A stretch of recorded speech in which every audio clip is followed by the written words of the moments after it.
cómo conocieron esta iniciativa? Estaban aquí en Cariño y...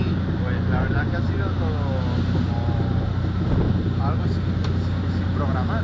Pero ya lo vimos por internet. Lo vimos por internet. Cuando vinimos aquí a Cariño y estuvimos buscando alojamiento por la zona, pues nos alojamos en Cariño y ya desde internet daban a conocer lo del barco de Habla do Mar.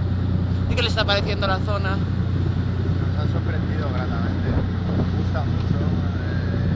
Incluso a pesar de que digan que el tiempo y demás se puede disfrutar tanto de montaña como de mar, no hay ningún problema. Pero, bueno, hasta el momento el barco, ¿qué tal? Por El ahora. barco nos ha gustado. Ya habíamos montado un barco alguna vez, pero que no es algo que hagas todos los días tampoco, así que es una experiencia que merece la pena repetir. Bueno, y de la costa, ¿me pueden decir algo si les sorprendió o de esa costa así tan abrupta o no?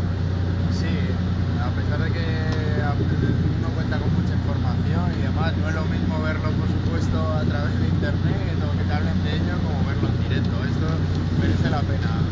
Y cualquier persona que se lo piense, vamos, que ni se lo piense, que venga para acá y que disfrute tanto de mar como de montaña, claro.